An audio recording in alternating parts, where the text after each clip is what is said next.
एक middle class परिवार का लड़का जिसका नाम माधव था, एक कॉलेज में पढ़ाई कर रहा था। बचपन में एक कार दुर्घटना में उसके माँ बाप की मृत्यु हो जाती है। वह अपने मामा के पास रहता है। माधव पढ़ाई में होशियार था, साथ ही दिमाग से भी बहुत तेज था। उसके सभी टीचर उसे बहुत पसंद करते थे। उन सबका मानना था कि एक दिन यह लड़का अपने जीवन में कुछ अच्छा काम करेगा। कुछ समय बाद ठीक वही हुआ। फाइनल में वह अपनी यूनिवर्सिटी में प्रथम स्थान प्राप्त करता है। कॉलेज के दिनों में ही उसे एक लड़की से प्यार हो जाता है जिसका नाम यामिनी था। यामिनी अमीर का घर से इजहार थी, नहीं कर पाया था, इसलिए माधव लेकिन अपनी जब हैसियत यामिनी को देखकर उससे मालूम कभी पड़ता है तो वह उससे प्यार का इजहार कर देती है और उन दोनों की प्यार की गाड़ी चल पड़ती है। संयोग से माधव जिस कॉलेज में पढ़ता था वहीं उसे प्रोफेसर की नौकरी मिल जाती है। माधव कुछ समय बाद यामिनी से शादी कर लेता है। उन दोनों का दाम्पत्य जीवन बहुत अच्छा बीत रहा था। माधव को लिखने का बहुत शौक था। वो हर ज़रूरी बातें अपनी डायरी में लिखा करता था।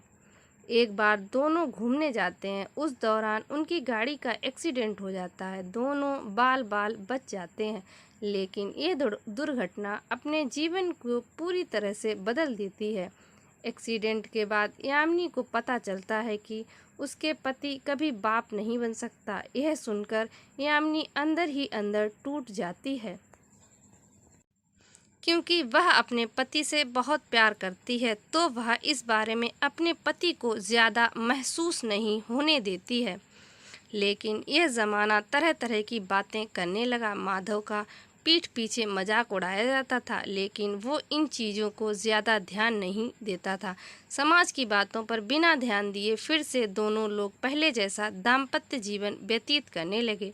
एक दिन यामिनी ने माधव से एक बच्चा गोद लेने की इच्छा जाहिर की और कहा कि किसी अनाथ बच्चे को अगर गोद लेंगे तो उस बच्चे को माँ बाप का प्यार मिल जाएगा और हमें बच्चे का प्यार मिल जाएगा। माधव अपनी पत्नी को मुस्कुराहट भरी नज़रों से देखता है और कहता है कि सही कहा तुमने, वो भी हमारा ही बच्चा होगा।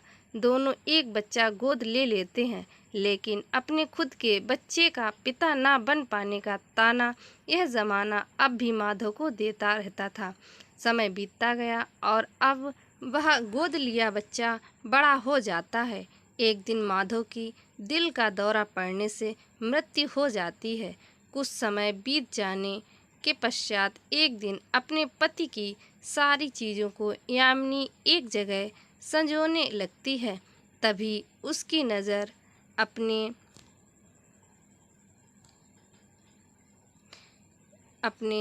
पति की सारी चीज़ों को यामिनी एक जगह संजोने लगती है। तभी उसकी नज़र अपने पति की बहुत सारी लिखी हुई डायरियों पर पड़ती है। वह एक एक कर सभी डायरियों को पढ़ना शुरू करती है।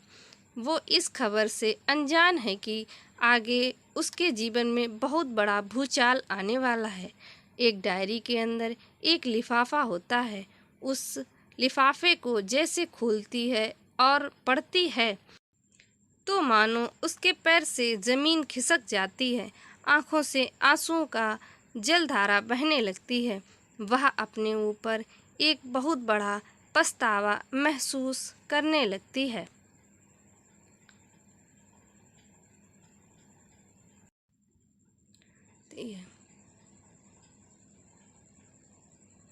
उस लिफाफे में डॉक्टर की एक रिपोर्ट होती है जिसमें लिखा था कि इस एक्सीडेंट में आपकी पत्नी की मां बनने वाली जगह पर गहरा जख्म हो गया है। अब वह कभी मां नहीं बन पाएंगी। यामिनी का दिमाग सुन्न पड़ जाता है। वह बस रोए जा रही थी। अपना दुखड़ा सुनाए भी तो किसे सुनाए। फिर वह डायरी के अगले लिखे हुए पन्ने को पढ़ती है जिसमें दुर्घटना वाले दिन के बारे में लिखा है। जैसे ही इस बात को जाना तो मैंने डॉक्टर से हाथ जोड़कर विनती करते हुए कहा कि इस बारे में मेरी पत्नी से कुछ नहीं कहें, बल्कि यह कहें कि मैं कभी बाप नहीं बन सकता और इस दुर्घटना में मैं नपुंसक बन गया हूँ। क्योंकि वो इस बात को बर्दाश्त नहीं कर पाएगी और ये ज़माना उसे बोझ कह कह कर उसे जीना मुश्किल कर देगा और उसके पीठ पीछे तरह तरह की बातें करता रहेगा जो मैं कभी भी बर्दाश्त नहीं कर पाऊंगा। इसलिए आप सारे दोष मुझ पर डाल दें, मैं अपने ऊपर हर बातें बर्दाश्त कर लूँगा। अगर आप उसे असलियत में बताएंगे तो वो अंदर से टूट जाएगी और मैं उसे खोना नहीं चाहता क्योंकि मैं उससे बेइंतहा प्यार करता हूँ। वह आखिर में डायरियों के आखिर के पेज को पढ़ती है जिसे अलग से माधव ने लिखा था, जिसमें लिखा होता है, एक ना एक दिन तुम्हें मेरी लिखी हुई सारी डायरी मिलेंगी, तुम इन्हें जला देना। मैं नहीं चाहता कि तुम्हें अपने और उस दुर्घटना के बारे में कभी जानो क्योंकि इससे तुम्हें धक्का लगेगा और मैं तुम्हें कभी दुखी नहीं देख सकता। तुम्हारे चेहरे पर हमेशा मुस्कुराहट अच्छी लगती है जिसे मैं पहली बार देखकर तुम्हें दिल दे बैठा था। तुम मेरी जी हो और मुझे यह भी मालूम है कि तुम भी मुझसे बेइंतहा मोहब्बत करती हो, जिसका जीता जागता प्रमाण है तुम्हारा मेरे साथ हर हाल में साथ साथ रहना। तुम चाहती तो मुझे छोड़कर दूसरी शादी कर सकती थी, परंतु तुमने ऐसा नहीं किया। मैं हर जन्म तुम्हें पत्नी के रूप में पाऊँ, यह मैं गॉड से प्रार्थना करता हूँ। आज तुम मुझसे एक वादा करो कि कभी इस बात का जिक्र किसी से नहीं करोगी और ना कभी अपने आप को दोषी मानोगी। यामिनी की आंखों से आंसू बहे जा रहे थे।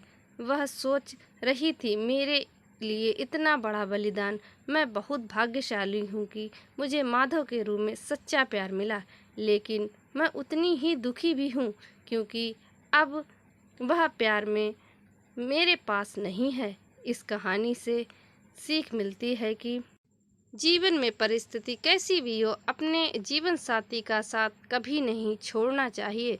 शादी के बाद रिश्ता या एक प्यार भरा रिश्ता एक दूसरे के अटूट विश्वास और भरोसे पर चलता है। अगर अटूट विश्वास और भरोसा ना हो तो हल्की सी भी दरार आते ही रिश्ते को हिला देती है और रिश्ते टूट जाते हैं। यदि माधव चाहता तो अपनी पत्नी को सच बोल सकता था, लेकिन उसे मालूम था इससे उसकी पत्नी के मन को बहुत गहरा प्रभाव डालेगा और वह टूट जाएगी। इधर यदि यामिनी चाहती तो भी दूसरी शादी कर सकती थी, लेकिन उसने माधव को सच्चे मन से साथ निभाया। दोनों चाहते तो दोबारा अपना जीवन शुरू कर सकते थे, परंतु उन्होंने ऐसा नहीं किया। यह दोनों एक दूसरे के प्रति अटूट आस्था को दर्शाता है। दोस्तों, आपको हमारी ये शॉर्ट स्टोरी कैसी लगी, पसंद आई हो तो हमारे चैनल को लाइक करें, सब्सक्राइब करें, कमेंट करें और अपना ढेर सारा प्यार दें। Thank you for watching.